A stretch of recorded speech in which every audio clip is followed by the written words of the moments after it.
Hello and welcome to the Cane and Rinse podcast. This is Volume 10, Issue 474, and today we will be talking about everyone's favorite PS1 game, Kudelka. Joining me, Leah Haydu, in Issue 474 are Rich Davison. Prynhawn listeners. Oh my god, was that actually Welsh? Well, it's an attempt at it. I mean, somebody will surely correct me. Okay, well, I hope we're insulting somebody. And Brian Edwards. I don't have the patience to teach you two about the manners of faith. Yeah, that would probably take a while. I'm gonna guess. Yeah. So as you can tell, there's a lot going on in this game. Kudelka is not a game that a lot of people have heard of. Shockingly, it is. It was my choice for Volume 10. It is a predecessor to the Shadowheart series, which I am personally very fond of, but nobody else wanted to play it. So Kudelka it was, which actually was a good thing because I've never played Kudelka before this, and now I have. So we can bring it up and we can give it a thorough caning and or rinsing, possibly. So if you are not familiar with Kudelka, and I'm guessing that a lot of people are not, I'm going to read a bit of Wikipedia's description of what Kudelka is. Just to give you a little bit of background, set in the haunted Nemeton Monastery in Wales, the plot follows protagonists Kudelka Iasant, Edward Plunkett, and Bishop James O'Flaherty. He is not a priest, he is a bishop, as they uncover Nemeton's secrets and confront monsters created from its dark past. Its gameplay blends exploration and puzzle elements with turn-based battles waged on a grid. There are, gameplay-wise, fixed camera angles similar to a Resident Evil or a Silent Hill, both of which are rough contemporaries to this, not exactly the same year, but around the same era. It has a lot of similarities to those. Some survival horror elements mixed in. You get breakable weapons, you get limited resources, limited ammunition for the projectile weapons that you can use. And there's lots of backtracking, there's lots of inventory puzzles, inventory management. There's very much, I don't think you at any point literally have to put like the egg key in the chicken door, but it's similar puzzles to what you might see in some of those early survival horror type games. I've got to say, the way that you kind of omitted the fact that it was in Aberystwyth, I'm assuming it's because you didn't want to take a crack at having to pronounce that, is a bit of an affront. Correct. And it's quite important in terms of like how the team went about some of the research and the location shooting and scouting rather for that kind of thing. But there we go, Aberystwyth. Aberystwyth. Okay. So you heard it here. If it is an incorrect pronunciation, it is not my fault. I tried to gloss over it. But yes, that is correct. So the game was published in Japan by SNK and everywhere else by Infogrames, and developed by Saknoth, which this was not their first game, but it was their first kind of big game. It was founded, the company that is, by Hiroki Kikuta, who is the composer. If you have heard of him, then you have probably heard of him for being the composer for the Secret of Mana game, as well as its sequel, Seiken Densetsu 3. This fact blew me away because that is my all-time favorite video game soundtrack, and I never knew that he went on to any type of non-composing work. So this was a real treat for me when I discovered that getting ready to play for the show. Okay, so art director was Matsuya Itakura, and then we have a number of designers who worked on this, and per Moby Games, most of the people on this didn't really do much after Kudelka. The first Shadow Hearts game was also developed by Saknoth, but after that they went to a different company, so I'm not quite sure how they held together after that. Saknoth doesn't seem to have done a ton after that. Possibly because Kudelka was not the most popular game in the world, but it's a cult favorite, I would say. So, and an occult favorite. Brilliant. Ha! Like it. Thank Yes. you. Talk a little bit about the development of the project. It was conceived over 3 months of research. Due to staff limitations and the length of development time, it was decided early on that the events of the story would take place over the course of a single night and in a singular location. So it is quite confined, similar to a Resident Evil, to a lesser extent a Silent Hill, because that's over a full town. But yes, and that was a conscious choice given their kind of financial and personnel limitations. So it is all contained there. Due to a lack of Japanese resources on British architecture, Kikuta and several staff members made a research trip to Pembrokeshire to see local scenery and church architecture. The region's coastal cliffs, ancient ruins, and weather conditions influenced Kudelka's setting and design. To help cement the visual look of the monastery they wanted to create, the development team visited St. David's Cathedral. They did not copy the complete layout of the cathedral complex. However, they did reproduce various decorative features and individual room layouts for Kudelka.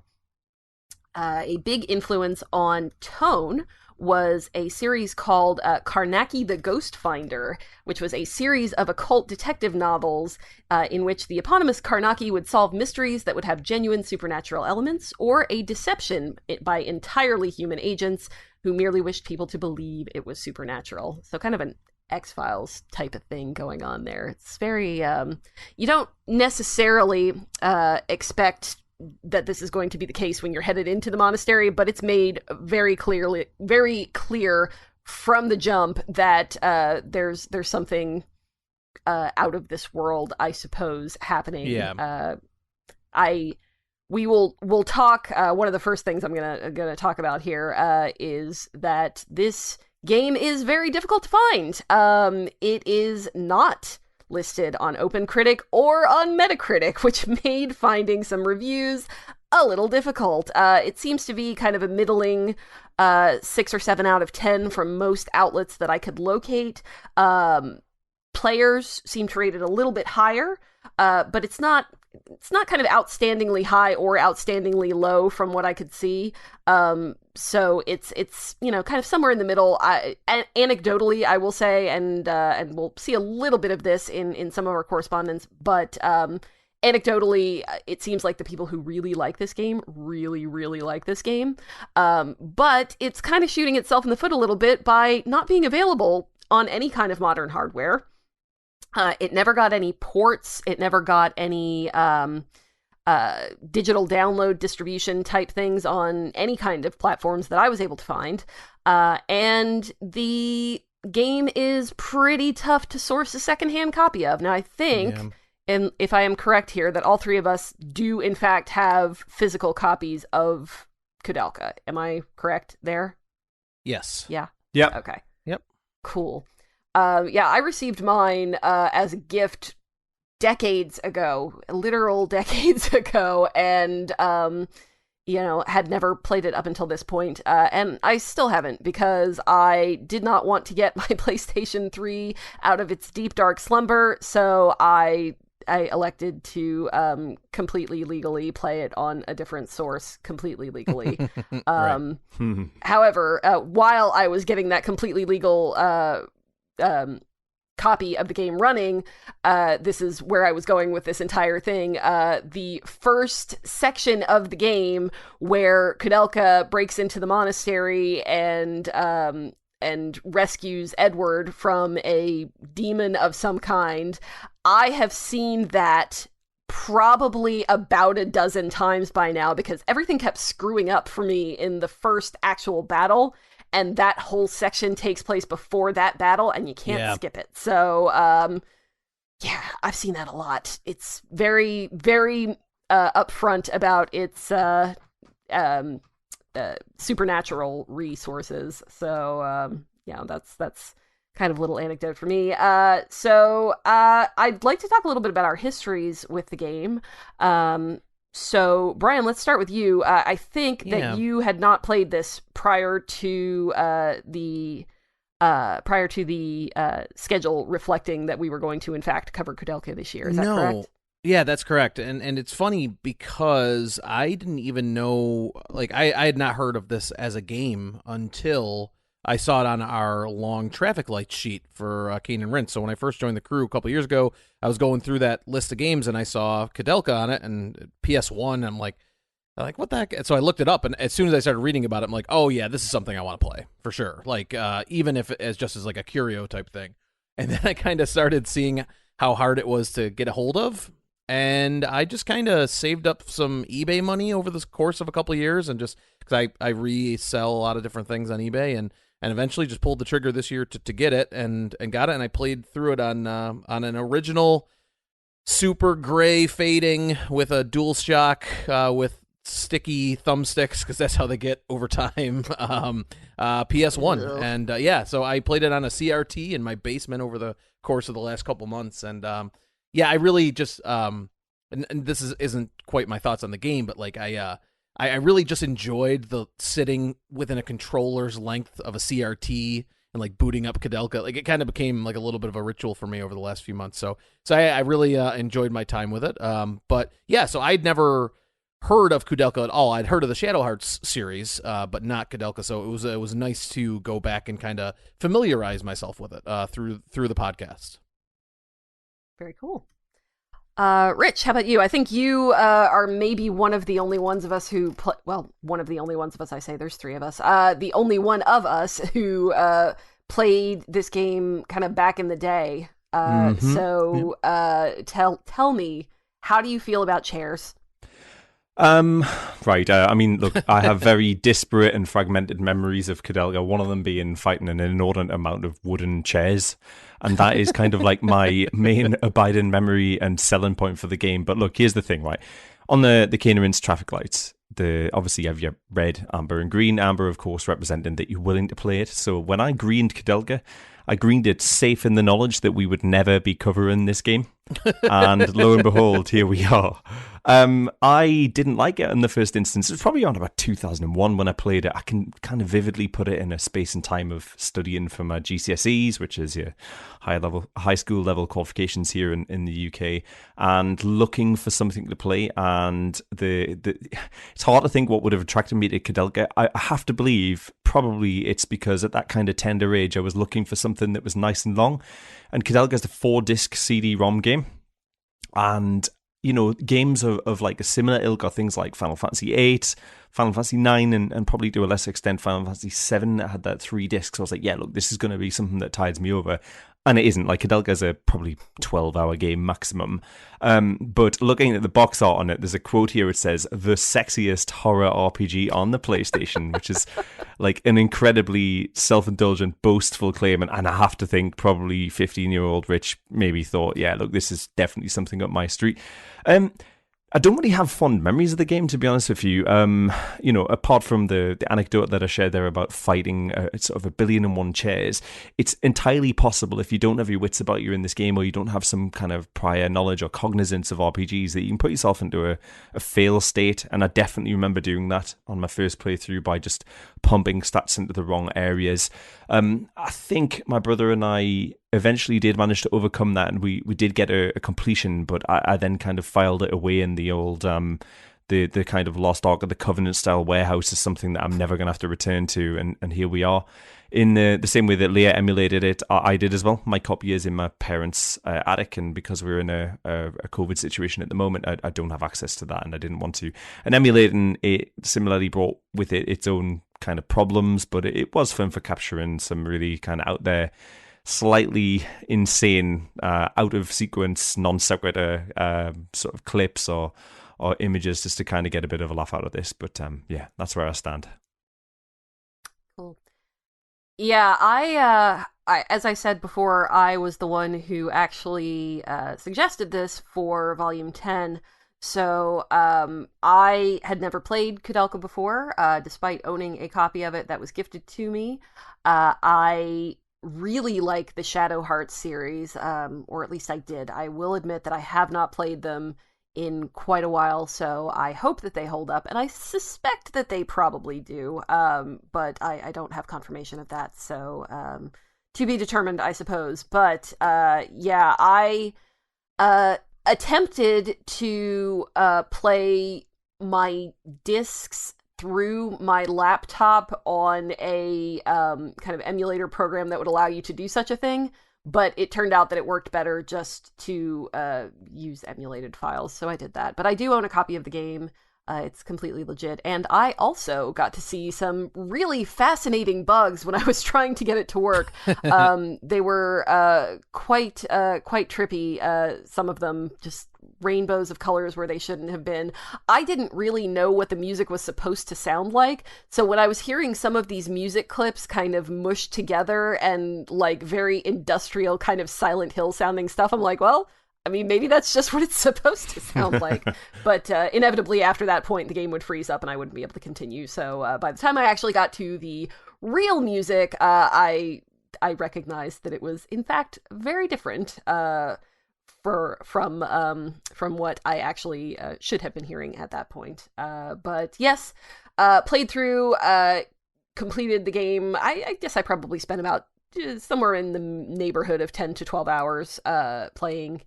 And I didn't even use save states that much. Mostly it was just because the saving is a little odd in this game, and we'll talk about that a little bit later. But it was mostly just if I had to save something and go away, rather than if I had to save something so that I could go screw up and not have to go back to the last save point.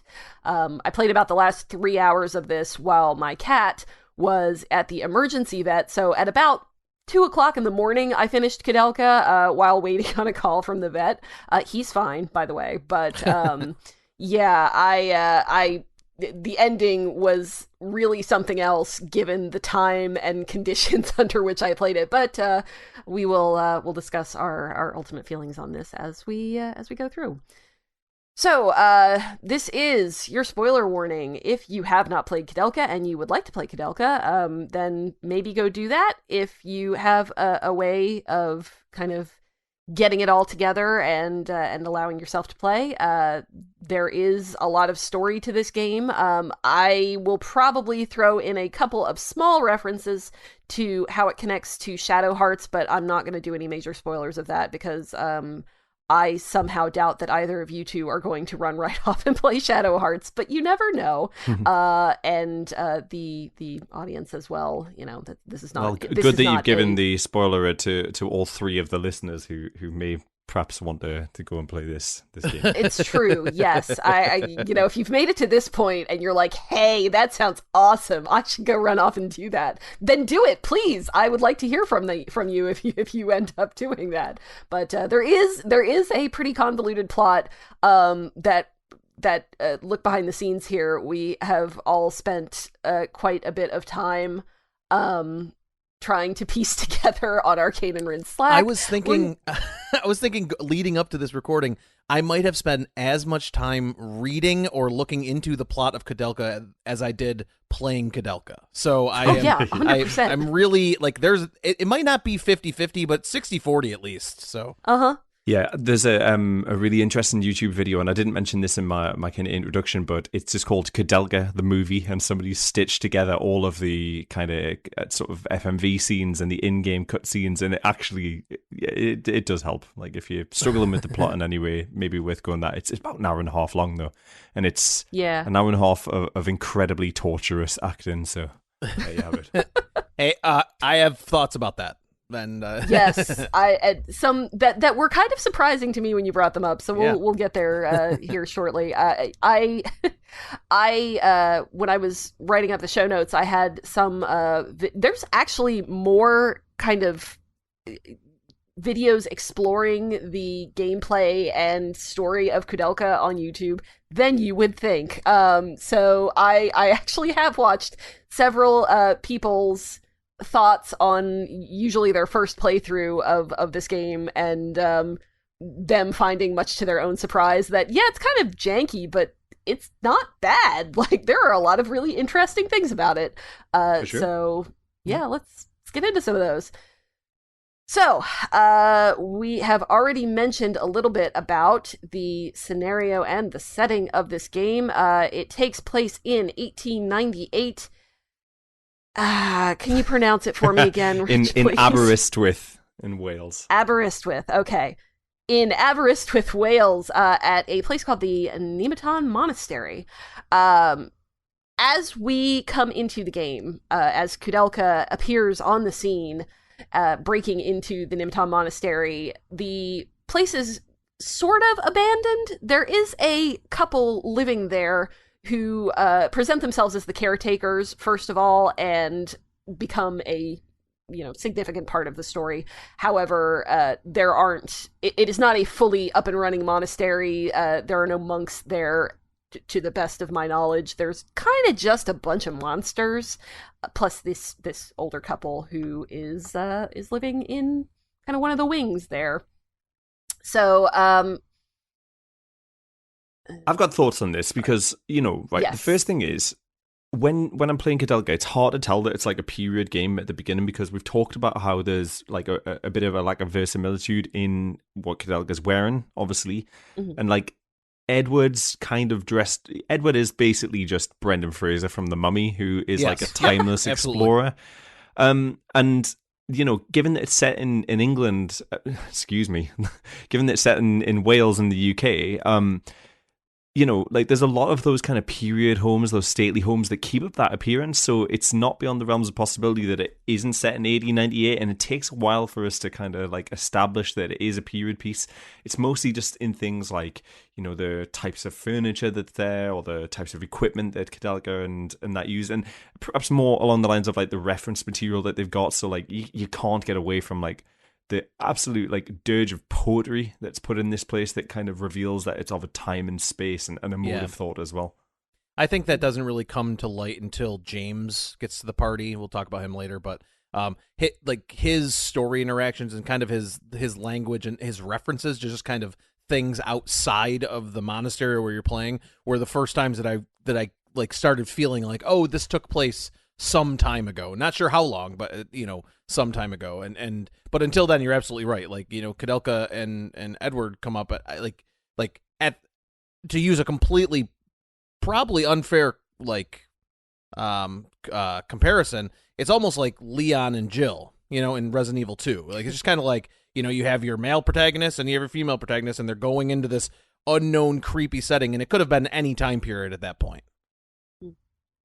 Yeah, I agree with that. Actually, it could have up until we really get into some of James's dialogue. It really could have been in almost any time with these particular characters coming to this abandoned monastery that is kind of just frozen in time. And, the monastery is of this time and place, but the characters, maybe not so much. So it is interesting that they made that choice, I think. There's different things, like it's hard to kind of tell what the function of the place is because it immediately doesn't strike me as like a kind of religious sort of environment. And the geography of the place is pretty impossible, like because of the very sort of survival horror style specific camera angles. Like it's difficult for me to kind of visualize what the map would be like, and it is actually less like labyrinthine than the likes of the Spencer Mansion in Resident Evil 1. But you're going from room to room, and it doesn't make a great deal of sense in terms of like what the utility is and what's happening here until you meet the caretakers and they describe to you a little bit more about like the function of the environment. It does almost seem like a more kind of organic labyrinth type of thing, because instead of having puzzles and things that were built in intentionally by the architects like you would in a Resident Evil game, it's things like a wall is collapsed or a door is locked or something is blocking a spot that you would need to progress. So it in that respect, I think it almost feels more realistic than a Resident Evil contrived kind of setting, which is a weird thing to say about a game that has all of these monsters and kind of demons and plants and living chairs, etc., etc. So yeah, it's they don't make a point to say this has been set up this way. It's just kind of how the monastery grew into being this thing. Does it feel British though? So, like, as a British person, like, I'm looking at it and I think, like, it sort of feels reminiscent of what's going on there. You've got the kind of grey clouds that we never seem to get away from here, and the grey people and the grey atmosphere. And I think for a Japanese developer to kind of set this really kind of interesting, emergent, dynamics maybe not the right word, but like creative RPG in an English setting's like a real thrill, I guess, just to sort of get it away from either Japan or like Central Europe, where a lot of these kind of high fantasy things seem to be set. So, speaking about the visuals, I think that even though they are dated, as we've mentioned, the closest thing I can really think of is kind of the Final Fantasy VIII visuals, where the proportions of the characters are getting closer to being realistic. They're not like the chibi characters or the kind of misproportioned or anime type characters, but the fact that they are trying to make them more proportioned more regularly with this type of technology, which isn't quite up to it, makes them look a little bit like Barbie dolls or GI Joes. Yeah. They kind of look realistic, but also the joints are all wrong, and seeing them running around in battles and everything is not quite what you want. But I think for the time, it does look pretty good.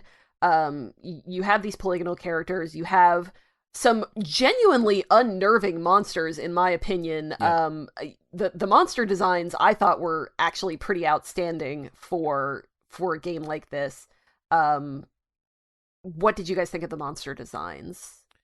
I all I could think about Other when I than was the playing chairs. this game is like how they were trying to like the limited tool set they were using to try to convey things like tentacles and like ghosts and kind of like wispy kind of materials, not just the chairs. We're gonna talk about the chairs a lot, but or like sometimes like there's the one kind of set of boss fights where it's these kind of like prisms with these little crystals rotating around them, but really the character design, the monster designs, like they were able to convey very effectively what they were trying to get across. And I think it only got better as it went, because as you go on, you kind of encounter a little bit more hideous, kind of deformed creatures. We'll talk about Roger Bacon later and what he looked like. We sure but will. but I really do think it was effective, and it had that kind of. I always want to call it body horror, but it's not body horror because it's not the human body. It's like kind of like that, just like grotesque, kind of deformed horror to some of these monsters that I think were really effective. They've really leaned into that kind of like sort of eldritch horror kind of thing. Like, I don't know, like if you look at some of its contemporaries, you got the likes of Final Fantasy IX, Vagrant Story, Spyro, where they're really kind of trying to create polygonal enemies and stuff that have character, and there's quite a lot of the enemies here that feel disturbing, not because of the character but because of the way that they kind of shuffle and shamble. There's a couple of enemies, I can't remember what the name of the enemy is, that they've basically just inverted. They've flipped him upside down on the ceiling and he just walks on the ceiling, and that in and of itself is kind of terrifying. But the actual character model itself's fairly straightforward. It's just a man with 3 heads poking on one side and a pistol. Yeah. But for the most part, it's very effective. As you go on later in the game, Brian, as you mentioned, you get things like a black cat and a single raven that you're fighting against and that kind of stuff, and they look really sort of good and realistic given where you are. It's just that you don't really have a great deal of autonomy over the camera and how you view the enemies. So it's not like a showcase of the character models itself. At least in my opinion, it's more just a kind of like they're there and you just get to enjoy them on a very prescripted. Do you have any way. autonomy over the camera? I don't remember So, being able to, here we go. to move it at all. I got into the final boss and realized that you can rotate the camera on an axis because you just don't need to do it throughout the game. Yeah, it's just not necessary. It's just a like. Oh yeah, no, I never once, not once did I do that in the entirety of the game. But you can't. I don't think you can zoom in, but it does that whole. You'll attack and it'll go through a motion and it'll give you like a nice kind of directed, scripted scene. Yeah, that focuses in on what Edward doing the cross or anything like that for the billionth time in your playthrough. He's very big into crossing himself. Yeah, I had no idea that you could do that. So the the battles the battles are random, but when you are in kind of your battle scene, it does take it into kind of a separate battle scene, a la a Final Fantasy 7 or a Final Fantasy 8 or 9. Where you're not fighting on the field itself, or fighting like you would in a Resident Evil. That is something that is different, is you do have that kind of JRPG trope of going into a separate scene for your combat. And you are on a grid, which is a little bit unusual for a straight up JRPG that's not billed kind of as a tactics game. But in the exploration parts, you are dealing with those fixed camera angles like a Resident Evil and a Silent Hill would have. So, it's a little bit difficult to kind of find your way around in some places. And for my money, the map was absolutely terrible, and I hated it, which is bad because I am a person who needs a map in a game like this. So, I did that affect you guys at all, not really having a map, or were you able better than I to kind of find your way around and get that cemented in your head without it needing to be there? So I was very bad with that. It got to the point, especially, I want to say it was just after you encounter the thief, we'll talk about later. Anyway, the party gets separated at one point, and you're playing just as Katelka, and you kind of have to make your way back to the library. Everybody keeps saying that, make your way back to the library. And I just couldn't do it. And the reason was, I think the visual language combined with how dark and grim everything was, there would be lots of times where I didn't realize there was a door or like a wall that I could walk through because of how it was either colored or shaded or whatever. So like I was back and forth in between these 2 or 3 rooms 100 times, getting into a ton of random battles. And it turned out that there was a path off the one room I needed to go through. I just couldn't see it. Like my brain couldn't compute and make sense that was a doorway or like an archway or whatever. And that happened to me a number of times. And the map really was not useful to me. And it actually got to the point where during that particular section, I pulled up a video walkthrough and walked and went to that area to be like, what am I missing? And it wasn't that I'd missed an item or like a cutscene. It was just literally, hey, what you thought was an impenetrable wall just has a hole in it you can walk through. And so that was literally it. And it's a real shame because it's not actually big. Like in terms of like walking from one side of the quote map to the next, that if you take away the random battles, you can probably do it in a matter of minutes, maybe 5 minutes. But the issue that I've got is like there's a real verticality about this. So if you look at its kind of contemporaries, like Resident Evil 1 and 2, and probably to a lesser extent 3, they've got those very real, like they feel real, those buildings that make sense. Yeah. The mansion feels like a mansion and it works in the same function. You've got a dining room and a kitchen and all sorts of different bits and bobs there. And similarly with the police station, like functionally you can understand what's going on there. But this map is just absurd. You begin in the attic of I think a stable or something like that, and then you go down and then you're in like a chapel, and then you're in a I don't even know what it is, like a sort of botany kind of greenhouse type thing, and they're all connected in this absurd way that doesn't really sort of track or follow. Ultimately, you end up in a sub-basement where there's like an occult sort of weird shrine with souls and stuff coming out of it. Looks like something more out of like a Mortal Kombat game out of the Netherrealm. It's just really tricky to kind of understand how the rooms fit together and to kind of make sure that you've got a sense of where you need to be and where you came from. And I found this especially frustrating at the end of the game, where you need to go and collect the equipment to build a bomb out of nitroglycerin, because trying to remember where that was in like a map that makes no sense, and with visual fidelity that isn't really clear. Like things don't look like they perhaps did in 1999, 2000. And then trying to find out and to think logically through where you need to go, I just found it to be really tricky. But I did a very similar thing. Had to consult a quick guide just to try and make sure that I'm on the right straight and narrow.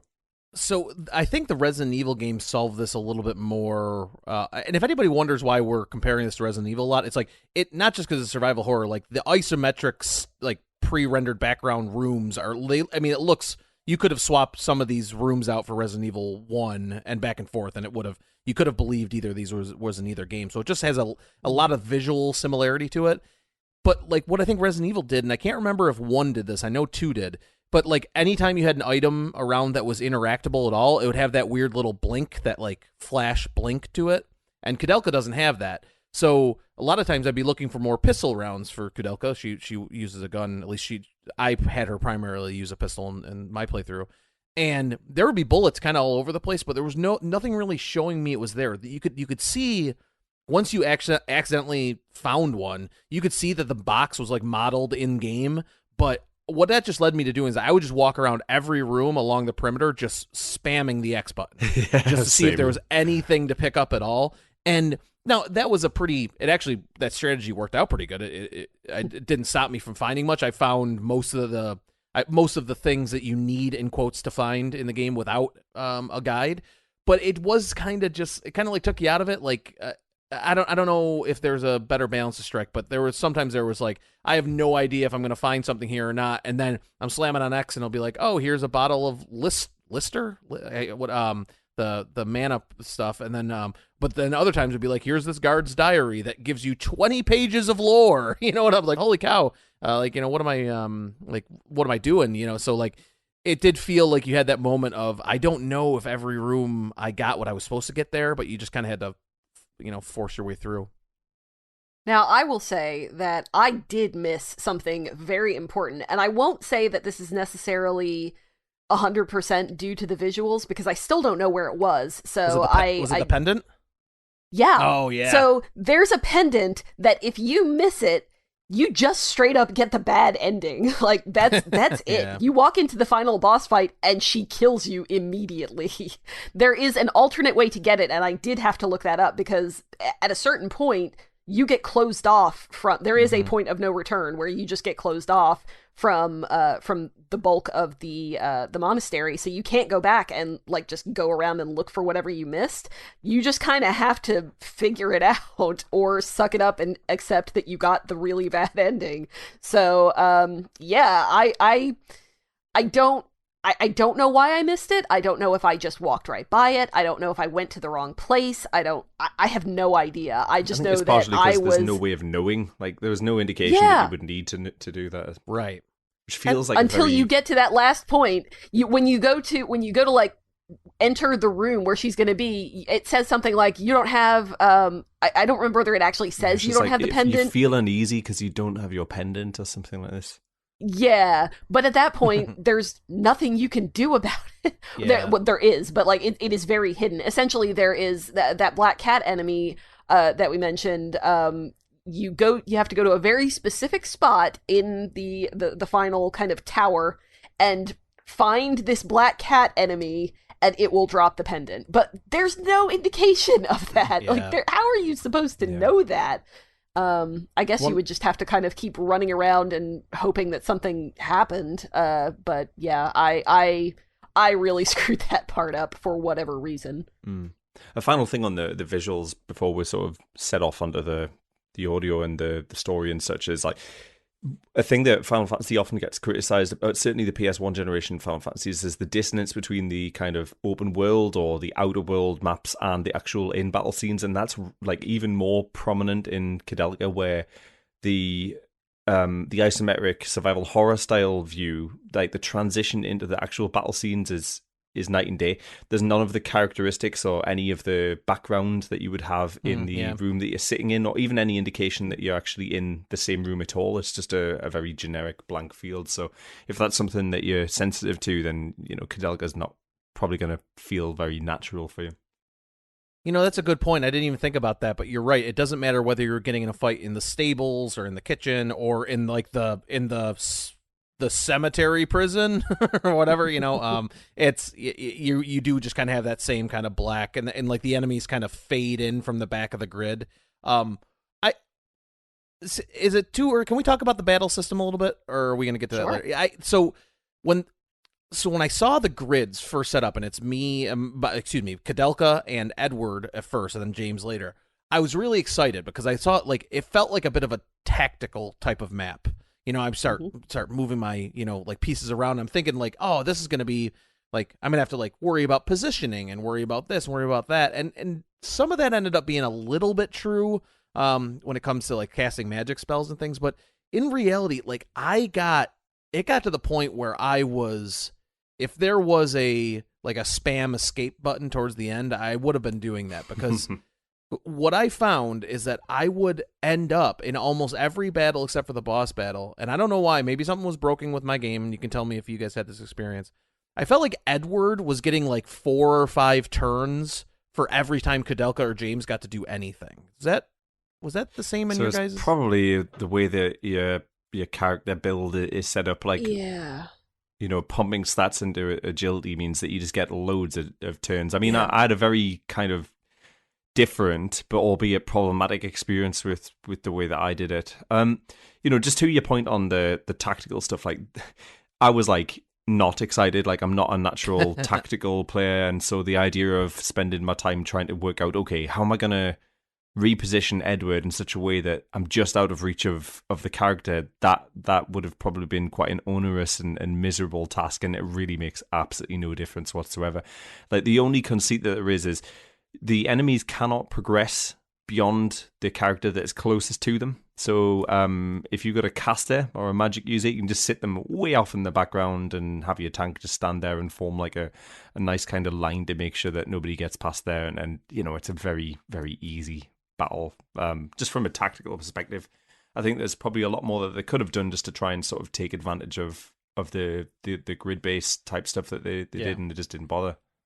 And yeah, it's by the same token, and this was something that actually I found kind of frustrating, was you also can't cast spells past the enemy if one of them gets kind of up towards you. Like, if you have, I had a couple of places where I wanted to either heal or in a couple of cases to resurrect one of my characters who had died, usually Edward, because he was always the one up in their face. But if they were to kill Edward and then step past him, you can't cast a raise spell past them to hit him. It just would basically tell you no. So, I mean, it didn't come up that often, but it was, I mean, it got frustrating when, like, the character was on one side of the screen and I was trying to cast in a direct line to them, but I couldn't do it because on the other side of the screen, the enemy was, you know, one square past him. I would just say, you can't go past the monster. Well, I'm not trying to. I have a direct line of sight. I'm just trying to cast this spell at him. But yeah, it like I said, not a huge issue, but it did come up a few times. The other thing about the kind of the grid-based system is that they do use it a couple of times, and I'm thinking specifically of the one battle with Alias, the thief, where you have to destroy the boxes, I think it is, just like the crates that are in the battlefield before you can actually hurt him. But it doesn't tell you that. What it tells you is that you missed him if you try to attack him before those things are gone. And it doesn't matter whether he's currently behind them or not. If they are on the battlefield, you have to destroy them before you can attack him. And it's the only battle in the game that does that. The only one as well. It's like it's really interesting. No, that is way too generous. It is a slightly more interesting fight than your normal fight. But, you know, the fact that, like, this is what I'm talking about. Like, there's a lot more that they could have done just to flex that. And without kind of jumping too far ahead, they don't return to this in Shadow Hearts. And I think it's a real shame that, I mean, maybe there is, but it's a real shame that there isn't a series that I know of that kind of uses this in a much more kind of creative way and dynamic way than what Kudelka does. I specifically remember the battle with, it was probably the battle I struggled with the most in the game. It was early on, I think it was in Disc 1, with like, there were like shadow versions of Kudelka, Edward, and James on the field. And I got so caught up with trying to position my players like in the right way. Oh, I'm going to attack this person, attack this person, attack this person.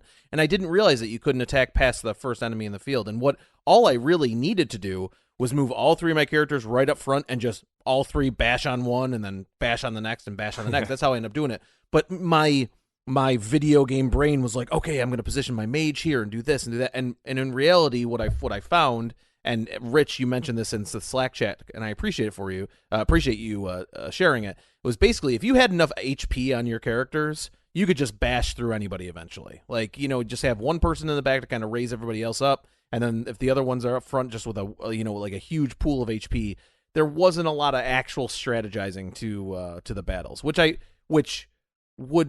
don't normally mind in JRPGs, but like these battles last a long time because there's the animation for the characters to move grids, and then they've got to come out of their resting kind of like up and down pose. The motion I'm making in my chair right now is very strange, but like, they're kind of like swaying back and forth, and they stop that, then they get their move animation, then they stop that, then their attack. It's just kind of like just as long-winded as me explaining it is how long it takes. and yeah, so some of these battles where you're not really gaining much XP, and it might have been the fifth one you've had in between one story beat and the next, and you're just kind of sitting there like, this is going to be 3 minutes before I'm done beating these chairs up. It can be very time-consuming in that regard. 15-year-old me in 2001 felt this game was a really hard game, and it's because I hadn't experienced games that allowed you the amount of creativity and flexibility that Kadelka offers you in actually min-maxing a character. There's a statistic for dealing damage. There's obviously, fundamental stuff, statistics for dealing damage, statistics for the amount of times that you get a turn in the turn order, the amount of hit points that you've got, but it was beyond my comprehension at the time to understand that there is a stat for actually connecting hits. Like, you need a certain amount of dexterity in order to ensure that you can have a hit. So as a 15-year-old, I had this incredibly powerful glass cannon who maybe hit like 1 out of 10 attacks, and that's not the right way to play Kadelka. Providing that the way that I played it this time was to basically just pump all my stats into damage output and making sure that they get hit, and then whatever was left was going straight into I forget what it is called. I'm afraid it's the frequency with which you can hit, and like by the end of the game, it was just one-shotting absolutely everything in the game, and it made it like a lot more swift. And just to sort of exemplify that, I think I came in at about 9 hours just to finish the game. There is one exception to that, and there's an optional boss at the end of Disc 3, which has almost like an affinity. It will change stance, and in one stance it'll absorb all attack damage done by physical, and it'll replenish its health using that, and in another stance it'll replenish all its health using magic. And it's a real kind of crapshoot. Like, the RNG is really quite particular there, and there's no way to predict it. So quite often I found that I was just massively healing it as opposed to actually doing the amount of damage, because they couldn't predict what was going on. But yeah, as I say, it's an optional boss, so you don't really need to worry about it. Yeah, and I appreciate that you did that before me, because I didn't have any trouble with that boss because I knew what to expect. So thanks for taking the hit on that one. Appreciate it. Yeah, the to kind of swing back around, the visuals I felt in the battles were not that satisfying for hits. They could be, like, if you landed a really good spell on an enemy, the reactions, if they actually ended up falling down, I don't know. I think what I'm getting at is that a lot of the time it didn't feel like particularly the physical attacks had a lot of weight to them. I agree. Yeah. In contrast to the magic as well. Like, I mean, this game does this thing that I think is quite funny, which is basically like your initial starting magic has this epic name. So, if you've kind of grew up on Final Fantasy, you're used to Fire 1, Fire 2. Not in Kadelka, it's like Flare straight away, Geyser, and you've got all these attacks that just feel powerful, and yeah, to some extent they really are. So you've heard us mention about the main cast, and I think this is a good point to kind of pop in and talk about them a little bit. So your party is made up of 3 members. You start off with Kudelka, who is a gypsy who is breaking into this monastery because she has received some kind of mental cries for help from someone, she doesn't know who, in this monastery. So she is here to figure out what's going on there, and to help whoever it is if she can. Edward is our second party member. That is Edward Plunkett, who I think, Brian, you said as we were coming in, the most boring name possibly in the world. Yeah, I don't know. It's just like Edward Plunkett. Like, I don't know why. It just, like, to me, it didn't feel Now, don't get me wrong. Not every game has to be Kudelka Iasant, but I don't know. There's just something about him like a good old Eddie Plunks there. I don't know. Something about it just didn't feel very, I don't know. It had no... It actually ropes around back to kind of how I feel about his character as a whole, but we'll talk about that in a bit. But, let me just drop this on you, right? Edward Plunkett is based on, a real person who's actually Lord Edward Plunkett Dunsany, who is this, renowned English... I want to say sci-fi, but I mean, we're talking 1800 sci-fi, so what that means to you is unsure. But this is a man who's had influences on the likes of Arthur C. Clarke, H.P. Lovecraft, Tolkien, Neil Gaiman, and Guillermo del Toro. And in this game, Edward is... And they made him into a dude who punches stuff. Yeah, and even a if they just called womanizer. him Lord Edward Plunkett, I would have been like, here we go.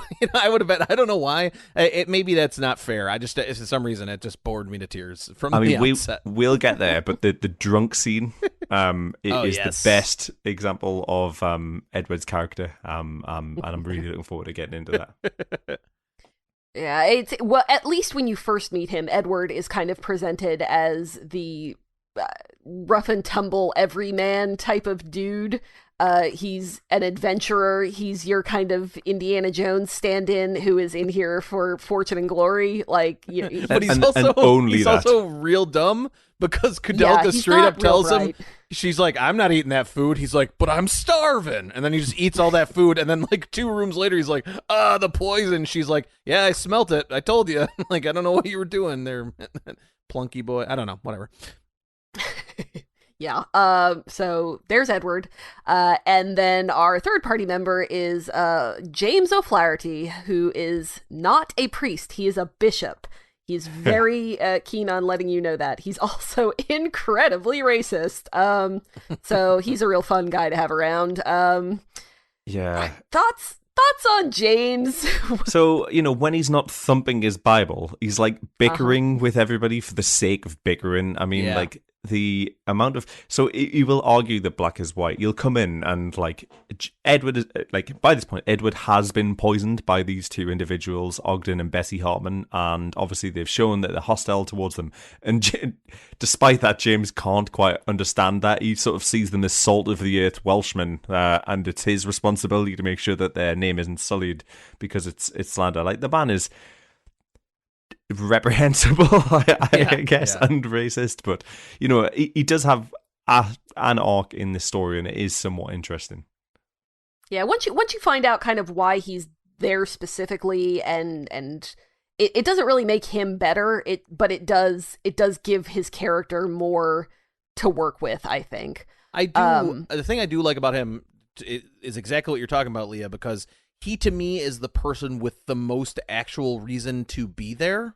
For sure. Kudelka's just I heard voices, so I'm coming here. And Edward's just treasure. And then but James is the Vatican is missing documents. Also, I love this woman. Also, I used to work with this guy. It's whoa. He's got a lot going on, a lot of reasons to be there. But he does almost like he should have been the main protagonist, except that he's horrible. So nobody would have liked it. Liked it for him to be the one that you were actually following around. And he creates so much conflict within the party constantly. It's just him and Edward kind of yelling at each other, and then every once in a while Kudelka will say something vaguely dismissive of Christianity, and then Edward and James will both just yell blasphemy, but it does. There is a lot of yelling of blasphemy in this game. Yeah, there's some weird racist ideological Three Stooges energy happening in this main cast. But yeah, well, it's James does kind of add almost all of the story as the game goes along, and then Kudelka and Edward just kind of are involved via proxy to him, which is interesting. Yeah, I mean, in terms of an arc between the 3 of them, I'm not sure if they ever come around to finding any unity in between the 3 of them. They're clearly all there for different reasons, and 99% of that game is Edward just and Kudelka have some unity by the end of the game, if you know what I'm saying. There is that, of course. Yeah, depends on the outcome that you get, I'm sure, at the end. True. But James is interesting because I don't even know if James is the most evil person there, because like, without sort of like jumping the gun a bit here, and there's a pun in there, there's a point in which you fight this thief Alias, who's there just to say, like, he reveals that the Ogdens are the caretakers who are there, murder any trespassers into the game because of a point in the game where the main antagonist, Elaine Hayworth, it was murdered by trespassers, by muggers who came in just to try and steal some stuff. And like James is like, okay, like what are you, some kind of immigrant? And he goes, yes, I'm an immigrant, but I'm also a thief, or something like this. And then Edward just point blank pulls out a gun and just shoots him for seemingly no reason. And it's like, he's supposed to be the likable one. This guy's the Brendan Fraser. Like, I'm not really sure what's going on here. Yeah. Totally, it's just wild. And his excuse for doing that was, well, he attacked us once, he'll attack us again.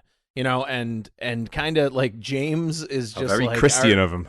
Like, I'm gonna, like, yeah, James is gonna, like, either try to save him or turn him in or something. And meanwhile, Kudelka is just, like, hearing voices and, like, and, you know, like, trying to move through.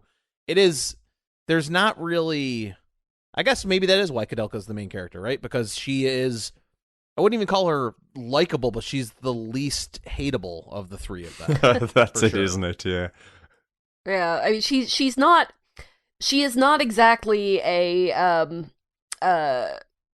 well, I guess like you guys were saying, she's not really a likable person. She kind of has a very sharp attitude, which I appreciate. I go get him, but yeah, she's not kind of the agreeable and personable and wants to please everybody and wants to solve everybody's problems. She's there to stop these voices in her head from screaming at her. And you know, that's totally fine. She doesn't need to kiss up to anybody to kind of make everything pleasant for them. She's just there to do what she needs to do. And she could have just left Edward for dead at the beginning. You know what I mean? She could have just walked right by him, and but instead she, you know, heals him. And I do think that's kind of refreshing, because there's not many games. We talk about this a lot, especially on this podcast, like of the anti-hero or the hero. But these aren't. I wouldn't classify any three of these as heroes. They're just kind of flawed, like some worse than others, just kind of like people with their own motivations making their way through a very difficult situation. And in that way, I do relate to these characters in a way, you know, or at least specifically to Kudelka, just kind of like trying to do her own thing for her own reasons without really wanting much outside interference, but just it kind of just presents itself in her way a little bit. And you're right, she doesn't give a crap about what anybody else really thinks about her motives or point of views. And that's one of the things I like the most about her. So I don't know. It's interesting to have those as our protagonists, especially during the era like where our protagonists were normally, you know, Joe somebody saves the world type of situation. Yeah. So this is definitely a unique breath of fresh air in that direction.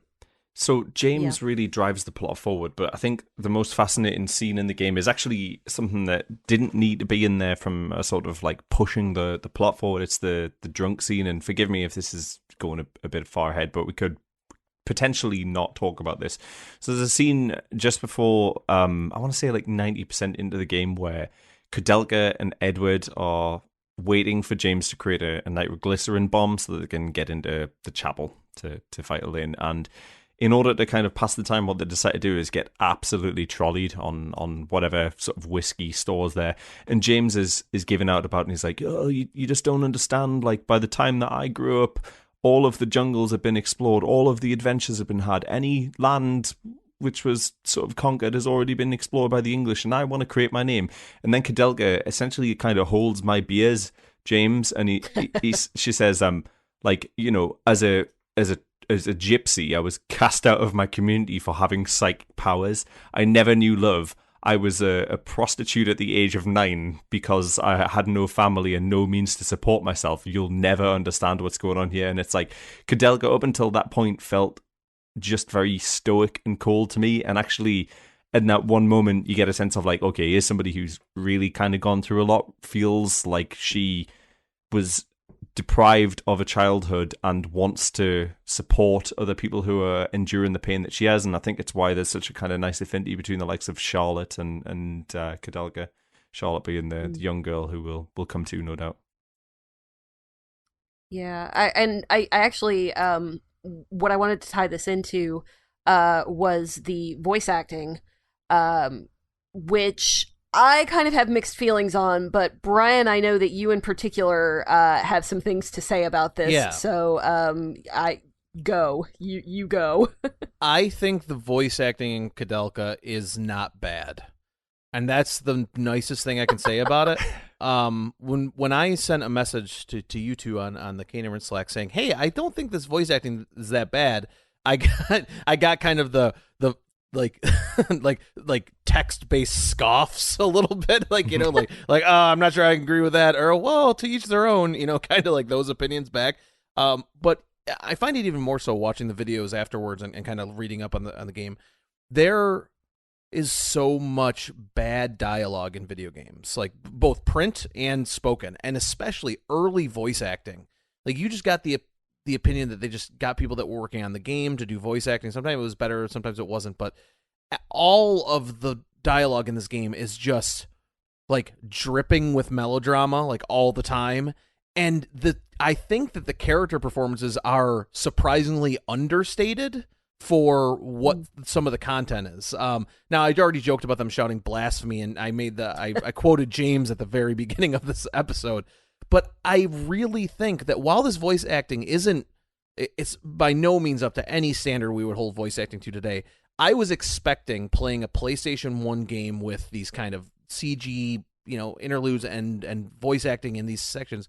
I was expecting it to be much worse than it was. So I was pleasantly surprised by some of the interaction. I legitimately think that the interaction between the Hartmans and Kadelka and Edward at the beginning of the game was a well-acted scene. I didn't have any problems with any of that. Some of the stuff towards the end, like some of like the Roger Bacon stuff, is it's funny. Maybe not for the reasons they wanted it to be, but I do think this could have been much, much worse. And frankly, by the end of it, I appreciate it. I felt that all, like I came to recognize their voices and recognize, their points of views and their moods based on how they were talking. So to me, it was at least a successful attempt at voice acting. Now, please tear apart my opinions. couple of things, Brian. Okay, so but it might surprise you to find that like I largely agree with that, and like I was thinking about this today. So like it's consistent, and I think that's really important. Like the performances are consistent throughout. I think it would be I struggle today to understand if when they were in the recording studio they were acting against one another or they were acting independently of one another, just reading the lines out and they were stitched together. There's a couple of instances where it feels a little bit disjointed because they're talking over one another and not in an especially natural way, but it's not anything to be concerned about. I think where the voice acting is the strongest is in the likes of the scene where they're getting drunk, because it's almost like a dramatic monologue and they're not trying to act against one another. They're just working with this script, which is largely okay, I guess. There's some real sort of gnarly bits of drama. Have you seen the section where James learns that Elaine's dead and he just screams to the heavens? That's a rough one. But that has very much the end of Star Wars Episode 3 with Darth Vader's going, no. Like, there is a lot of that there. I no doubt. No doubt. But like I've ripped into them for having like this constantly bickering, but it's a consistent bickering, and you feel like there's like a real tension between the two of them, and that performance doesn't dip. I think where I find it really tough is, and this might just be because of my nationality, is like this is a fully American voice cast, and it's clearly recorded in like a Santa Monica studio in the late 90s, so it's got all the kind of like hissing and sort of audio distortion that you would expect of the time. And it's really kind of tough to think of James O'Flaherty, the Irish bishop, and he wants you to know that he's a bishop when he's speaking with this like fully Californian accent. The same with Kadelka and Edward. I will say that I would rather this than have them try to do Welsh accents poorly. Yeah, for sure. But I don't know. My opinion on the voice acting has softened a bit because as I have been doing research, I've also watched a little bit of Shadow Hearts stuff, and the Shadow Hearts voice acting is atrocious. So,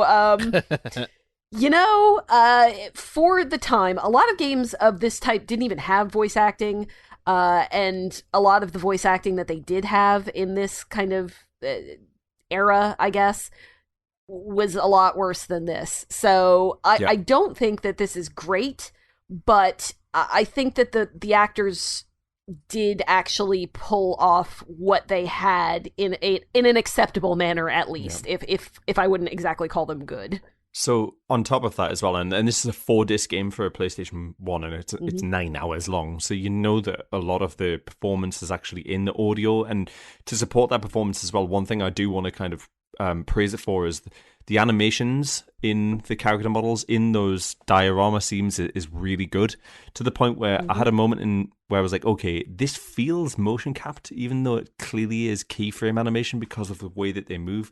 There's some instances where you get like a frame lift, almost, and you see the characters moving this nice, really smooth, natural motion as well. And I think that's a great success and adds a bit of kind of legitimacy to the performance. Yeah.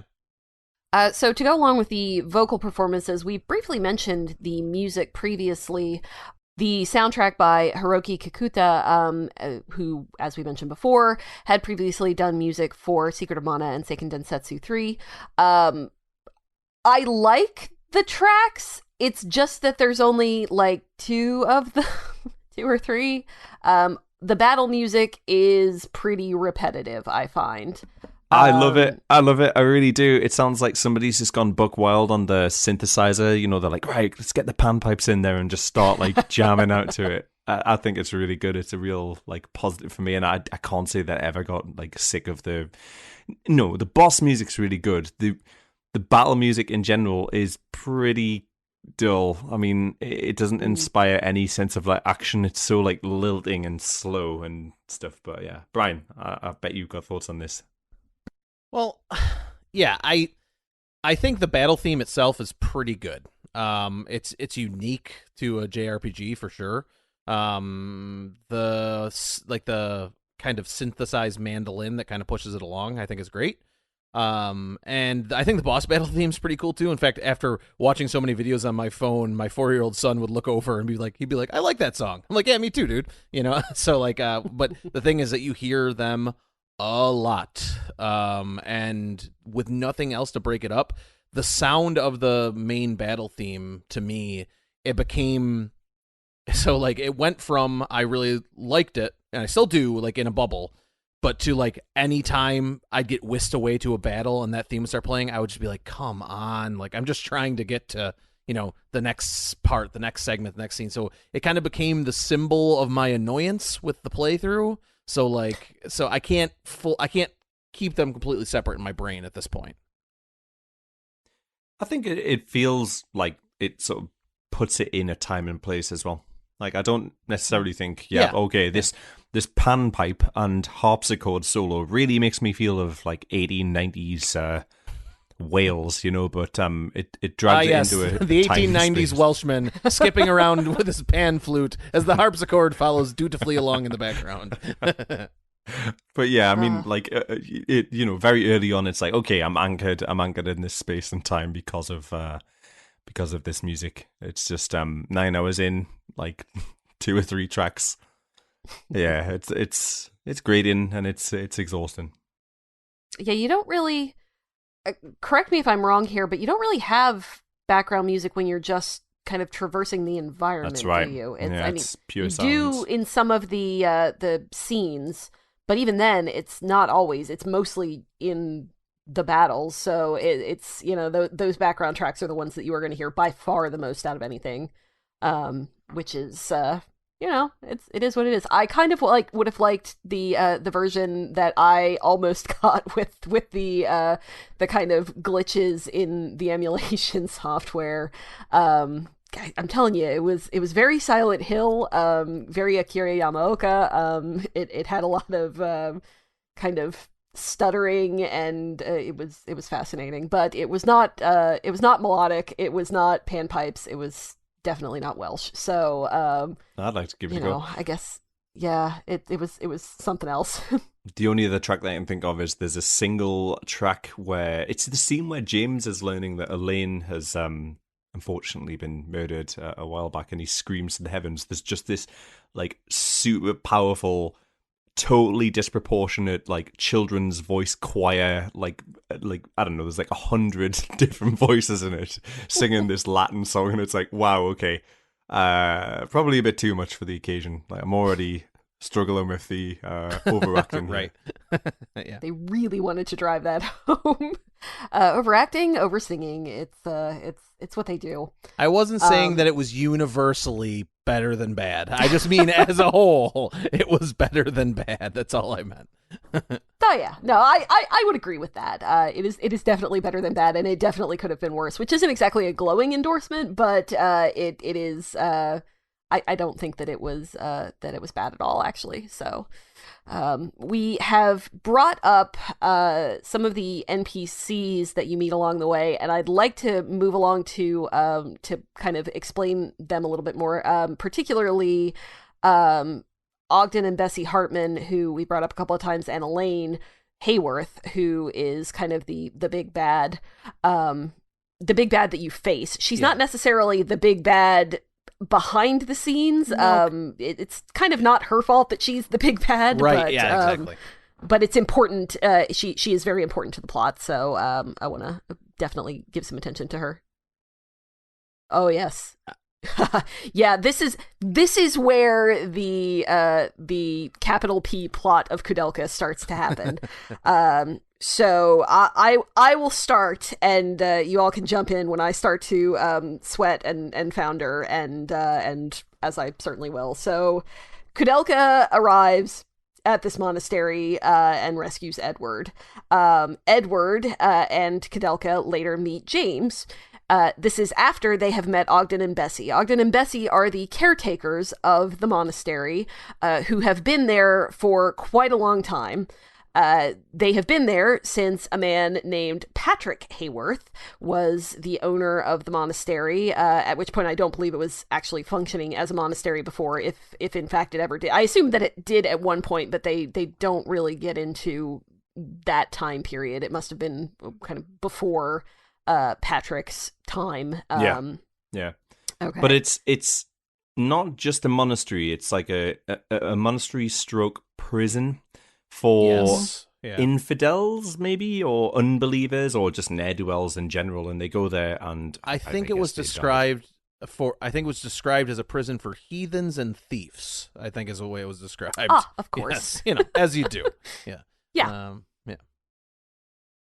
So Patrick had a wife named Elaine, and also at the same time, he had a friend in James who I believe they went to school together, or kind of came up together. Both of them knew Elaine. Both of them were in love with Elaine. However, Patrick was the one who could kind of give her a good life, air quotes, good life, because he had money.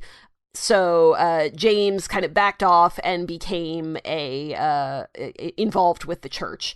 Then sometime in there, Elaine dies. She dies because Patrick and Ogden are both away on business, and they are kind of invaded by these robbers, or these same ne'er-do-wells who would formerly have been in the prison. So she's the murdered. Business that they were off on is quite important here. So what they were doing is they were looking for a document called the Immigré, which is almost like a scripture that would allow somebody to be brought back from the dead. It was written and transposed by Alexander the Great with the intention of keeping it in the Library of Alexandria. And the reason that we're doing that apparently was something to do with like weaponizing it to create a puppet army to allow someone to have some kind of military advantage. Yeah, so that was where I kind of went off track there, because I thought that they weren't after the emigre document until after Elaine died. That's what I but thought too. It was apparently could just be wrong. fortuitous. Well, the end result is that they do have this emigre document after Elaine dies, because Patrick then starts attempting to use it to bring her back from the dead. This is kind of, I think, where Ogden and Bessie start getting into some unsavory business at the behest of Patrick, because in order to bring somebody back from the dead, you have to apparently kill a lot of other people. And fortunately for them, they have a ready stock of other people in these thieves and bandits and ne'er-do-wells. I just like saying ne'er-do-wells. These thieves, bandits, and ne'er-do-wells that they have in their vicinity. Brian. I've read a lot of stuff over the last 2 weeks. Yes. So okay. But if I remember correctly, originally Ogden and Bessie, maybe just Ogden, had gotten animals for Patrick to try this with, but the animals didn't have either enough spirit or soul like to work with. Yes. So then they started like literally getting into slave trading, like trying to get slaves in order to do these experiments on.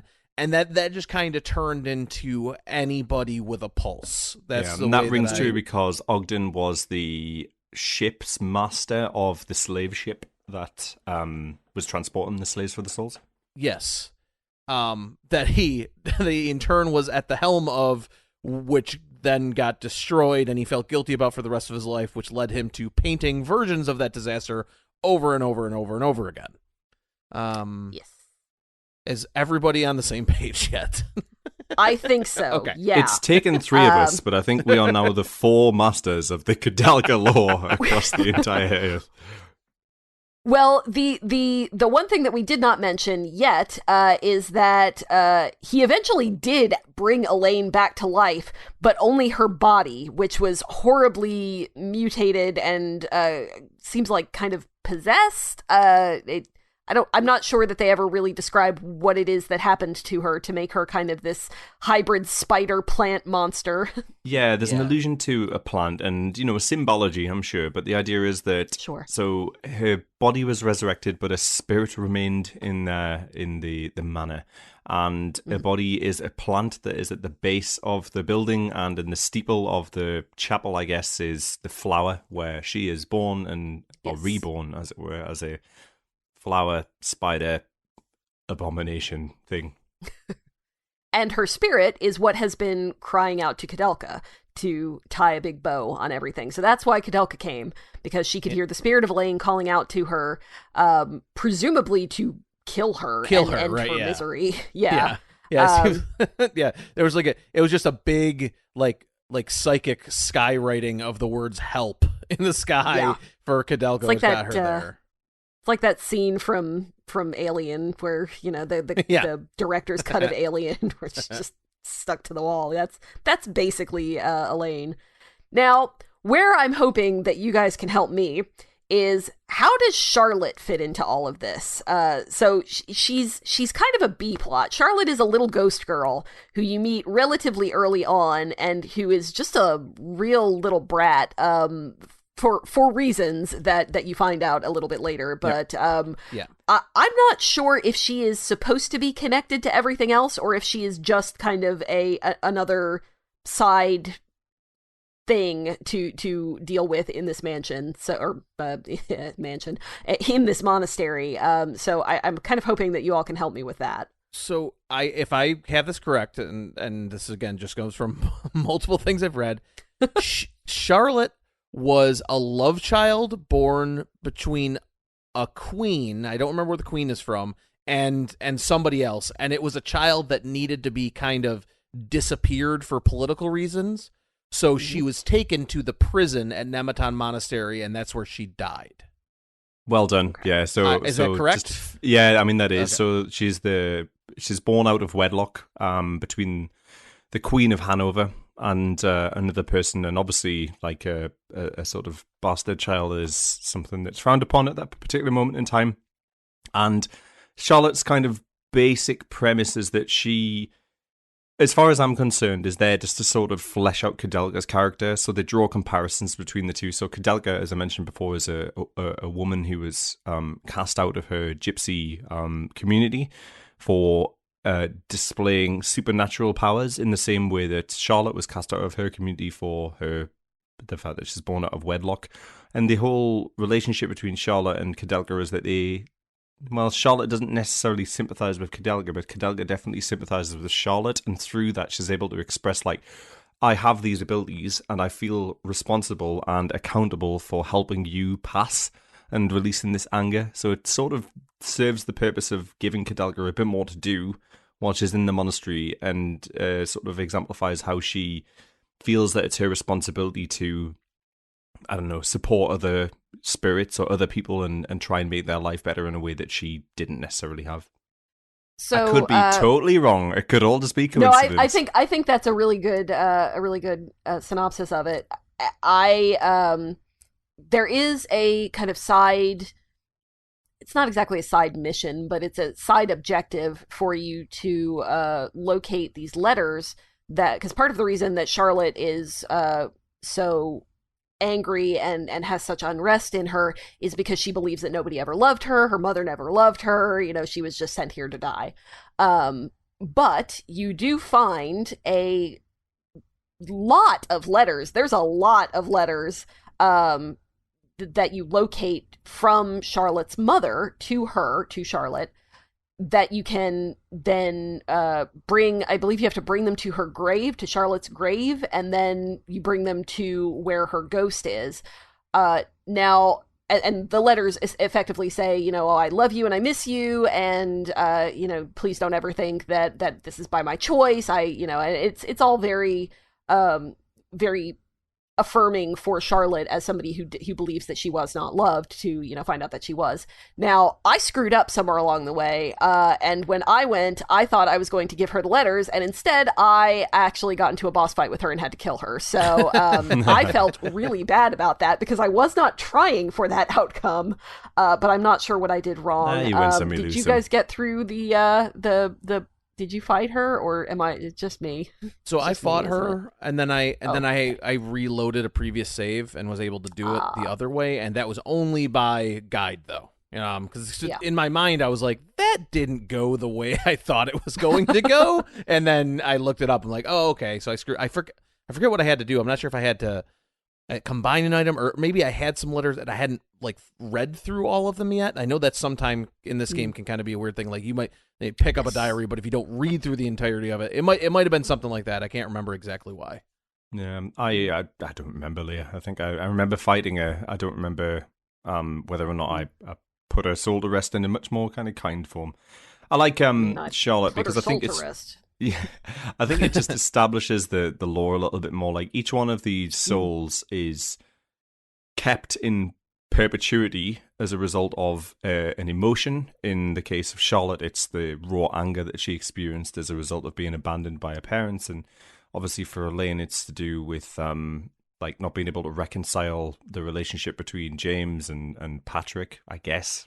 Yeah. And I was really hoping that by Kudelka helping out these ghosts, these spirits, and that it would garner some sympathy from James and kind of like soften him up a bit. But in reality, it like does a little, but then like 2 seconds later, he's like, blasphemy, and then that's it. That's the end of it. You know, like it doesn't really do much to flesh out that relationship, unfortunately.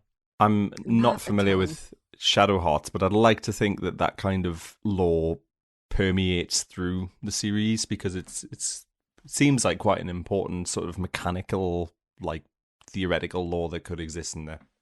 All right, who wants to talk about Roger Bacon? So Roger Bacon is at this point 600-year-old Christian warlock who looks like a desiccated piece of jerky, I guess. He's a man who is the only living successful, I don't really know what the process is called, but person who has successfully been affected by the oh goodness me, I'm trying to remember what the law name is, the immigrant. So yeah, Roger Bacon is a man who has been successfully sort of magicked by the Immigrant, and it gives him eternal life, but it does not prevent his body from desiccating and drying up at the same time. Like, it seems to me that this is a person who's the only enduring character throughout the rest of the Shadow Hearts lore, and he's kind of interesting because he is the man with the plan. He's the guy who knows all about the Immigrant and all of the magic that makes the world tick. He's also clinically insane at this point. Yeah, I came to really like his character a lot. The first time you meet him, he literally it's like a physical gag. He springs up from the coffin and it's just like I forget what all the stuff he says. He's just basically like it's almost like that scene from The Lord of the Rings where Schmiegel's being tortured and he just shouts plot points like Shire Baggins. Like, it's the same thing here. Roger Bacon gets up, he's like, Emigre, Elaine, and then like passes out again. It's like, holy God, what happened? But if there is a comic relief to this game, he was it. Although that might just be striking my own weird sense of comic sensibility, because essentially he is a walking abomination that, as you said, Rich, is quote unquote successful version of reincarnation or what have you. Richie mentioned this, but he does reappear as a very important character in the other Shadow Hearts games, and as do the documents that actually were located by Patrick and kind of used for the resurrection of its wife. So, you know, all of this stuff does kind of come back, and along with, you also get to visit James's grave in Shadow Hearts because you come back to the monastery. But yeah, so Roger Bacon, I feel like this game could have taken place without him. Like, I didn't actually feel like he was that important to the storyline. They made him important to the storyline, obviously, but at the same time, like, he felt kind of odd to me, and not just in that he himself is quite odd. It kind of felt like something that was inserted where it didn't necessarily fit. I agree.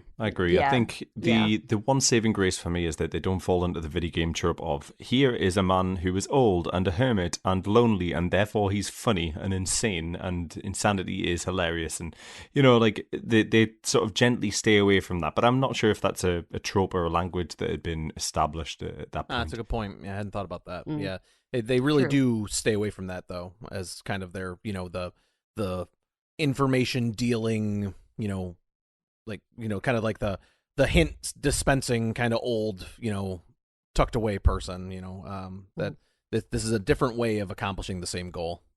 I think that we actually did pretty well in getting a storyline together from all of that. So all of this leads to, or can lead to, one of 3 different endings. I kind of mentioned one of them already. There is a pendant that you have to find, be it during the storyline where you're actually supposed to find the pendant, or whether, like me, you miss the pendant and you have to go find the black cat behind the pillar in the tower and blah, blah, blah. If you don't have that, you go into the final boss room and Elaine quite literally melts your party's face off. She kind of pops out of her little shell and then screams, and yeah, I mean, you can look it up on YouTube. It's not great. I thought I was doing okay until that happened. I'm gonna expose myself here for being like a horrible person. There's a moment where you catch, it's probably about half a second of Edward's face. Sorry, not Edward. James's face just melting off, and all that you can see to tell that it's James is those mutton chops are still on the side of his face. They sure are. Listen, not even the power of death itself can destroy those mutton are chops. Some powerful chops, if we're being completely honest. They sure are. Yeah, those are the Lord's chops, if I've ever seen them before. They are. They're holy chops. That's it. Holy we've solved chops. the mystery. Yes, exactly. Well, now I think that's the good ending. No, it's not. Yeah. So the what is considered the good ending and what is considered the bad ending are kind of interesting. The what they call the good ending is if you win the fight with Elaine, which is a very difficult fight. She has a lot of health. So you go through the fight, you kill her, her soul reunites with her body, and then she dies. She falls into the fire that has been consuming the monastery since you blew up part of it with the nitroglycerin, and she actually dies for reals this time. The bad ending, air quotes, is that you lose the fight, which is quite easy to do and is certainly what I did, and I think that a lot of people probably will their first time, at least. You lose the boss fight. James sacrifices himself so that the evil can be destroyed and everything will be as it should be. Kudelka and Edward escape, and everything kind of goes dark, and then they climb out of a tent in the morning, clearly post-coital, and Edward leaves and never comes back. Kudelka goes, "Okay, bye," and that's kind of it. This is the bad ending, but it's also the ending that is supposed to be canon because it's the one that leads to Shadow Hearts. Because as it turns out, at that point, Kudelka is pregnant with Edward's son, who you then both Kudelka and her son show up. I will not say in what capacity, but they both do show up in Shadow Hearts. Oh, what a tangled web we weave here! Yeah, I know, right? It's fascinating to me that the ending that carries on is the ending that, in essence, you lose the game in order to achieve. And I like, in many regards, that you can lose the game and it still completes the game, because by that point, I think to actually win against the lanes, it's quite a feat. I know I had prior knowledge of this, so I just went in straight away and got the bad ending to experience that, and I was like, yeah, I'm going to YouTube for the next. But I don't know if any of you guys made an effort to try and finish up a lane. I tried once. I got the not the worst ending, because I did find the pendant, but I got the bad ending, which is the canon ending. And then afterwards, I knew there was the other one, so I'm like, I'll just reload and I'll see if I can figure it out. And it's not an immediate, you reload and you're right there, so it kind of takes a minute to get there. And then I just felt like 10 minutes of just chipping away, and then I died. And then I looked up kind of how far I was in the fight, and I'm like, oh yeah, no, I'm not prepared for what this will take. So I just watched it on YouTube after that. Yeah, the bad part was that, like, I went in there and I thought I was doing okay for quite a while. So, I mean, I probably was in that fight for, I don't know, 15 minutes? 20 minutes probably. But I was in there for a considerable amount of time before I finally lost. And I did know that I was, air quotes, supposed to lose that fight. So, I mean, I wasn't pushing it too hard. Especially since I had already had my face melted off in ending number 1. But yeah, I thought that I had a chance, and it turned out I did not have a chance. And I don't know, it was kind of frustrating, but it was not frustrating enough for me to try to reload and go back. I was happy with the ending that I got. But yeah, it's kind of odd that I like that that the bad ending is the one that you're supposed to get. That kind of leans into a lot of what the Shadow Heart series ends up being about. And I just, it's, this game is different in a lot of ways. And we've already talked about how the characters themselves are, not exactly your typical protagonists. So I think that it's fitting that the ending you're supposed to get is not exactly your typical ending. One of them's dead, one of them's pregnant, and one of them has gone back to the new world. Like, this is right. This is about as far from a traditional happy ending as you are gonna get, So I appreciated that. All right, I'm going to read a little bit of correspondence from the forum. We had more than I thought we would, which is great. I appreciate that. So this is from Ben77 million, I believe, who says, As one of the plebes who walked away from Breath of the Wild, disgruntled with its flimsy weapons, Kudelka's weapon durability system proved to be a pleasant surprise. Seeing my character's proficiency with certain weapons improve every time they broke one meant that I ended up welcoming the notification that a weapon had shattered rather than dreading it. Kudelka's handling of weapon durability encouraged me to experiment with different types in the hopes of seeing the extended melee combos that came with higher aptitude. The weapons also lasted long enough that obtaining one felt rewarding rather than redundant. In terms of tactics, the final boss was the only enemy in the game that demanded my attention. As such, the combat was only inadvertently entertaining through its oddball enemy design and quirky animations. Thankfully, the customization afforded through stat distribution, coupled with the generous leveling system, meant that sitting through the sluggish encounters rarely felt like a waste of time. Although random encounters were tame and tended to last a few minutes too many, Kudelka's story was intriguing enough to hold my attention. Developments came at a steady pace, and seeing things unfold was consistently entertaining thanks to the frenetic CG cutscenes and solid voice work. The singular quality of the performances in this game lent the characters a weird charm. Despite only spending 15 hours in their company, Kudelka's 3 dysfunctional leads won me over in a way few JRPG parties do. Putting Kudelka up against its peers one facet at a time would probably lead to a series of unfavorable comparisons, but as an experience in and of itself, the game holds up pretty well.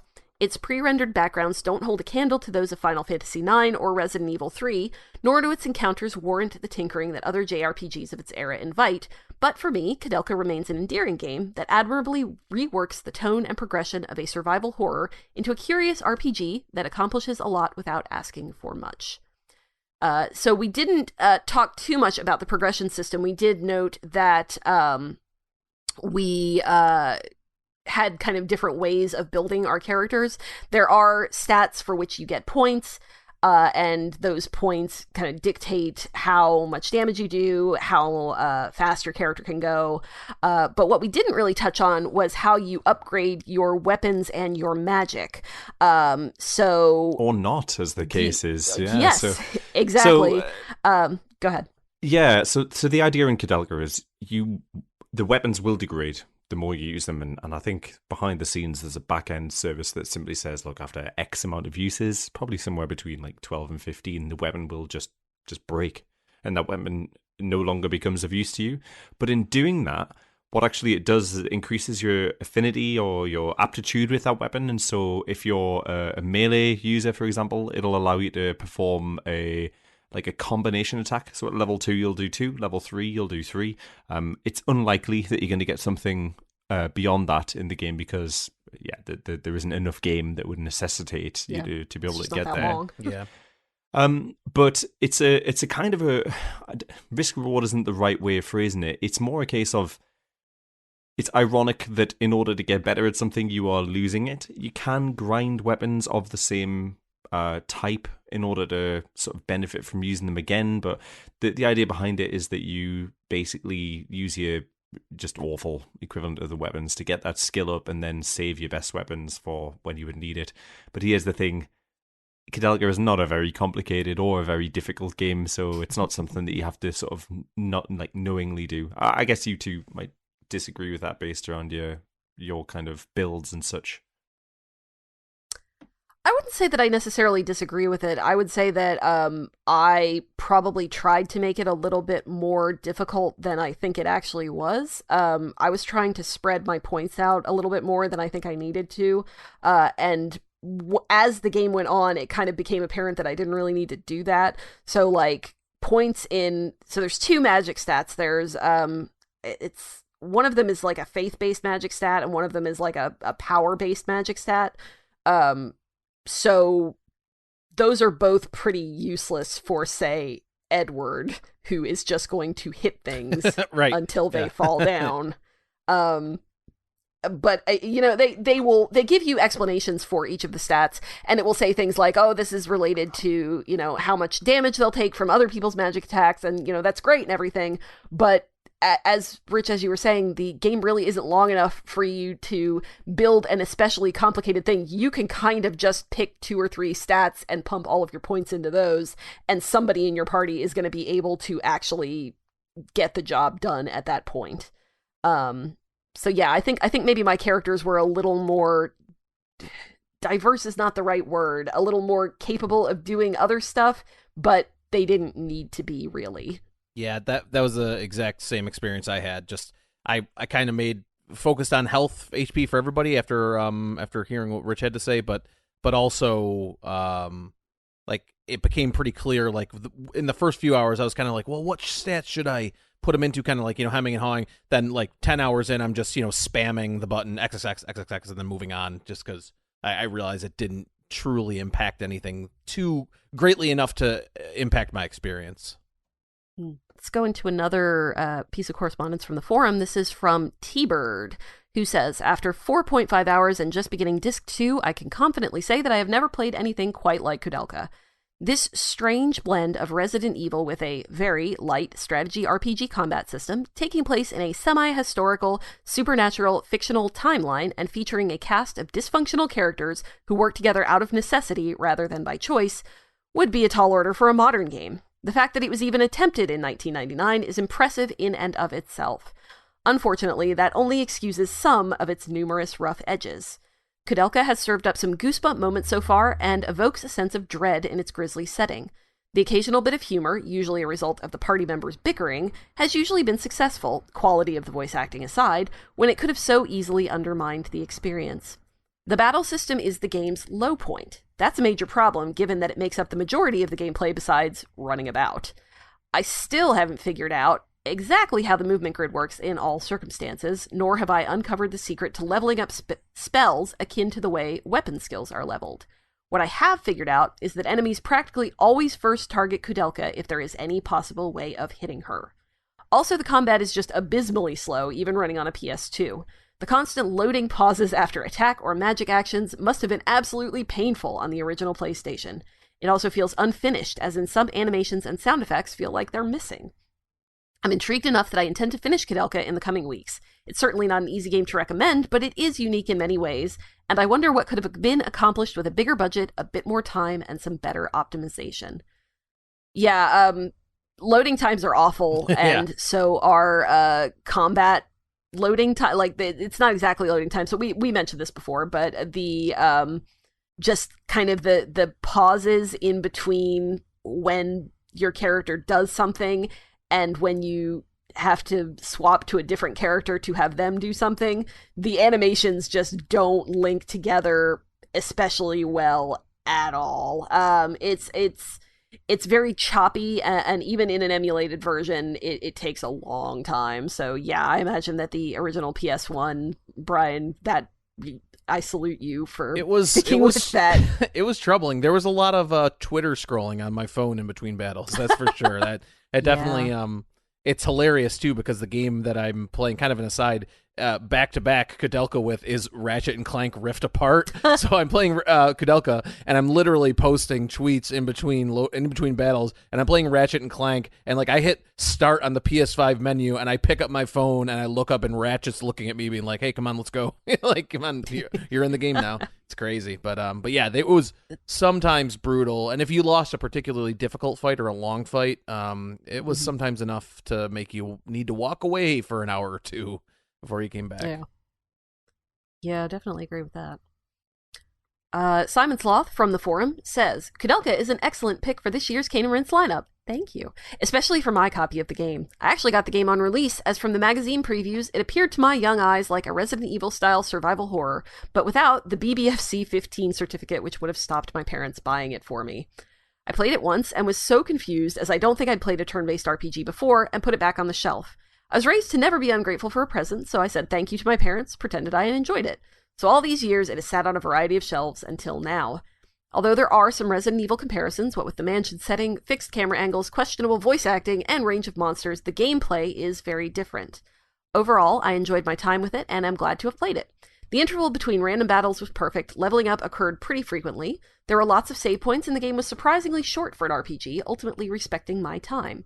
Aside from one painful piece of backtracking, the game always seemed to be pushing you forward, which was incredibly welcome, and there's something really satisfying about a disc swap. Unfortunately, the game also has several questionable design decisions. The battle music aside, from maybe the last boss, is the same every time, and although it was quite fun at first during some of the longer battles, it felt borderline torturous. The in-game map was terrible, many key objects were barely visible, and even the head turn Kudelka does toward an object did not help. The manual in the box was poor, and I didn't feel like it was ever explained to me that if I repeated an attack or continually used a weapon with a character, that it would level up that individual stat.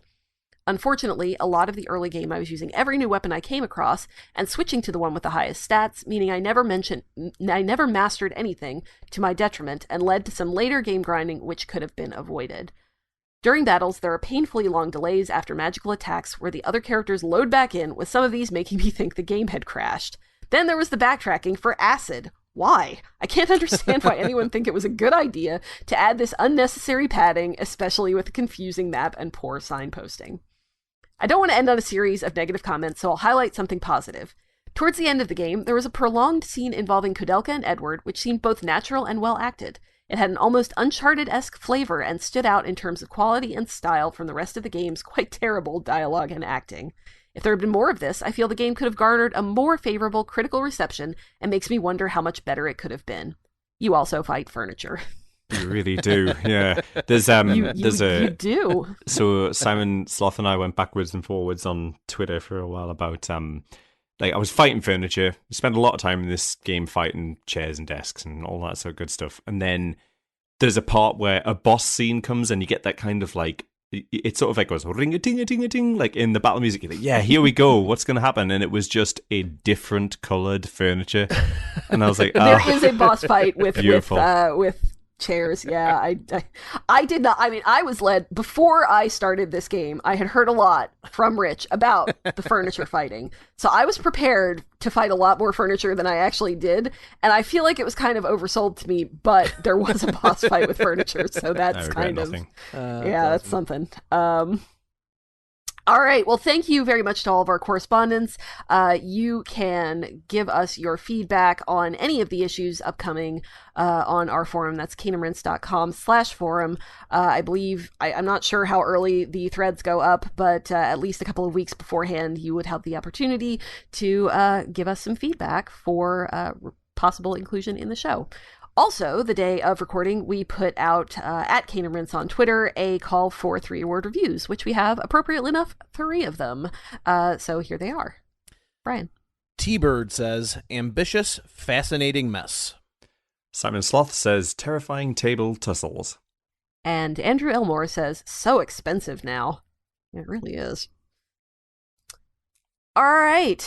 So, man, this is a toughie. I feel like we're all kind of on a similar level here. Actually, I think Rich, let's start with you.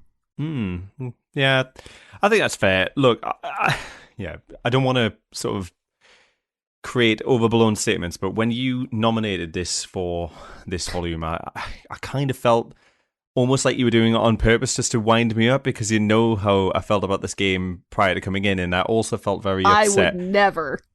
I felt very upset that I was the only person who played it and had prior knowledge of the game, so I was ready to dunk on this game. I also knew that it was a very short game as well, so I could leave it partway through the year. And genuinely, like, coming out the other side of this, I don't think it's that bad. I think actually at the point that I'd played it, I was probably a bit too critical and trying to tease out of it something like what its contemporaries would have had. It is no Final Fantasy. It is no Suikoden, it's no Legend of Dragoon or any of those PS1 classic games that kind of have been stalwarts of the RPG genre. But what it is this really kind of melting pot of just really creative and unique ideas that sort of level and hit with mixed success. I think it's really nice to be able to come back and supersede that really negative memory, and I'm genuinely very pleased that you brought it up, because it's made my interest in the rest of the series and the Shadow Hearts games a lot more curious and piqued.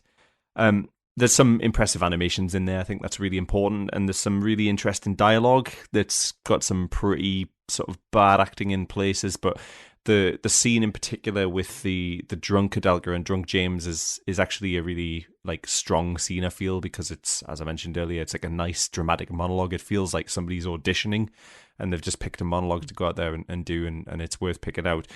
I wonder if this game would have been better with an active time battle system, because here's the thing, that grid-based system really brings nothing to it. They don't leverage that in any real way, shape, or form that's sort of bringing anything interesting to the battlefield. I get the feeling that maybe they were more enamored with their animations in there than they were with anything else.